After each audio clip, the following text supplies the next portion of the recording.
respect. Not that you're familiar with the concept anyways. But that's beside the point. Look, we're here for a reason.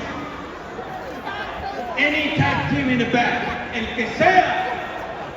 If you want to be Lucha Libre royalty, all you gotta do is come out here and face Los Garza for this title right now.